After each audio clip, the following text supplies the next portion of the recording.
Hello, welcome you all on English India YouTube channel. This is Sarita Singh. आज के video lecture में हम जिस टॉपिक को डिस्कस कर रहे हैं वो है सिंपल ग्रामर कॉन्सेप्ट की सीरीज में हम डिस्कस कर रहे हैं प्रीपोजिशन का यूज हम कैसे करते हैं जब किसी भी सेंटेंस में वर्ब के दोनों ऑब्जेक्ट आते हैं। उसी से रिलेटेड कुछ एग्जांपल्स लिखे हुए हैं, उन्हें वन बाय वन हम डिस्कस करते हैं। तो सबसे पहले ये देखते हैं कि क्या है use of preposition after a verb with two object. मतलब कि वो वर्ब जिसके बाद में टू ऑब्जेक्ट्स आते हैं वहां पर अगर हम प्रीपोजिशन का यूज करेंगे तो किस तरह से करेंगे। जैसा कि वर्ब की बात होती है, वर्ब एक्शन वर्ड होते हैं क्योंकि इनसे हमें एक्शन का पता चलता है, पोजेशन भी बताते हैं, बीइंग भी बताते हैं।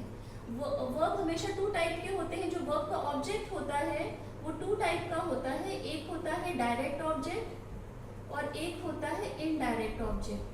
डायरेक्ट ऑब्जेक्ट वर्ब के लिए उस ऑब्जेक्ट का काम करते हैं जो वर्ब के एक्शन को डायरेक्टली रिसीव करते हैं, और इनडायरेक्ट ऑब्जेक्ट वो ऑब्जेक्ट होते हैं जहां पर वर्ब का इफेक्ट इनडायरेक्टली पड़ता है। तो वर्ब के हमेशा ही दो ऑब्जेक्ट होते हैं, डायरेक्ट और इनडायरेक्ट। तो हम कुछ ऐसे सेंटेंसेस को पढ़ेंगे जहां पर वर्ब के दोनों ऑब्जेक्ट आते हैं, मतलब डायरेक्ट ऑब्जेक्ट भी आता है, इनडायरेक्ट भी ऑब्जेक्ट आता है। वहां पर हम प्रीपोजिशन का यूज किस तरह से करेंगे, कुछ ऐसे ही सेंटेंस को देखते हैं। जैसे कि he gave me a book, तो यहाँ पर ही सेंटेंस का सब्जेक्ट है, प्रोनाउन है, गेव यहाँ पर वर्ब है, मी यहाँ पर आया है, उसके बाद में अ बुक आया है। तो जब हम वर्ब का हमें डायरेक्ट ऑब्जेक्ट को हमें जब सेलेक्ट करना होता है तो हम वर्ब से आंसर पूछते हैं व्हाट का। वर्ब से अगर हम व्हाट का आंसर पूछते हैं और व्हाट का आंसर हमें मिलता है तो वो ऑब्जेक्ट हमेशा ही वर्ब के लिए डायरेक्ट ऑब्जेक्ट का काम करता है। तो यहाँ पर इस एग्जाम्पल में ही गेव मी व्हाट, जब हम व्हाट पूछते हैं तो व्हाट का आंसर हमें मिलता है बुक। तो बुक यहाँ पर क्या है, वर्ब के लिए एज अ डायरेक्ट ऑब्जेक्ट की तरह काम किया है।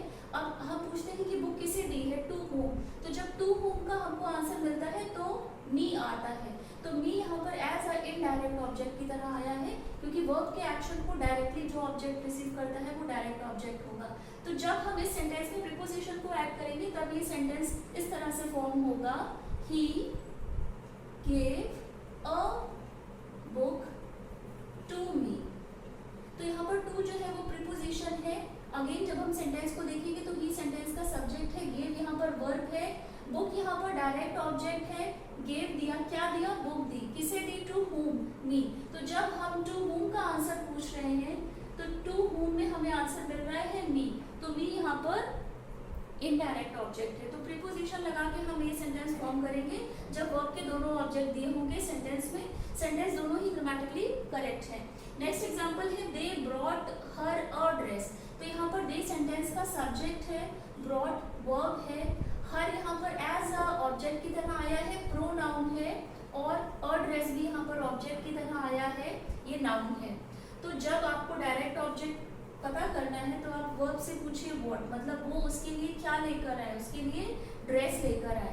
तो ड्रेस यहाँ पर क्या है, डायरेक्ट ऑब्जेक्ट की तरह काम किया है क्योंकि जब हम व्हाट का आंसर पूछ रहे हैं तो क्या था, ड्रेस थी। टू whom का जब हम आंसर पूछ रहे हैं किसके लिए लाए थे, तो हर के लिए लाए थे।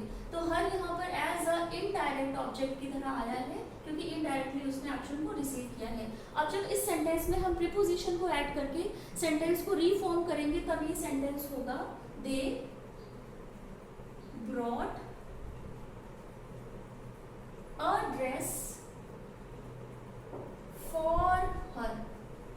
तो यहाँ पर जो फॉर है ये एज अ प्रीपोजिशन की तरह आया है। प्रीपोजिशन को अपने बाद हमेशा ही ऑब्जेक्ट का रिक्वायरमेंट होता है, ऑब्जेक्ट हमेशा ही नाउन या प्रोनाउन होते हैं। तो यहाँ पर दे सेंटेंस का सब्जेक्ट है, ब्रॉट वर्ब हुआ। अब दे ब्रॉट व्हाट, वो क्या लाए, अ ड्रेस लेकर आए। अ ड्रेस किसके लिए लेकर आए, टू whom, हर के लिए लेकर आए। और जब हमने इस वर्ब में जब हमने दोनों ऑब्जेक्ट को ऐड करके लिखा है, उसमें प्रीपोजिशन को जब हम ऐड करते हैं तो ऑब्जेक्ट का जो डायरेक्ट ऑब्जेक्ट होते हैं और इनडायरेक्ट ऑब्जेक्ट होते हैं उनका प्लेस एक्सचेंज हो जाता है। अब नेक्स्ट एग्जांपल है I showed him the letter. तो यहाँ पर आई सेंटेंस का सब्जेक्ट है जो कि है प्रोनाउन, शोड यहाँ पर वर्ब है, हिम भी है यहाँ पर एज एन ऑब्जेक्ट की तरह आया है, और द लेटर में लेटर यहाँ पर भी ऑब्जेक्ट की तरह आया है। अब आप उसने क्या दिखाया, जब आप व्हाट का आंसर पूछते हैं तो व्हाट का आंसर आया लेटर। तो लेटर यहाँ पर डायरेक्ट ऑब्जेक्ट की तरह वर्क कर रहा है, वर्ब के लिए किसे दिखाया, टू whom, हिम को दिखाया। तो हिम यहाँ पर इनडायरेक्ट ऑब्जेक्ट की तरह वर्क कर रहा है सेंटेंस में। अब अगर इस सेंटेंस में हम प्रीपोजिशन को ऐड करते हैं तब ये सेंटेंस होगा आई शोड द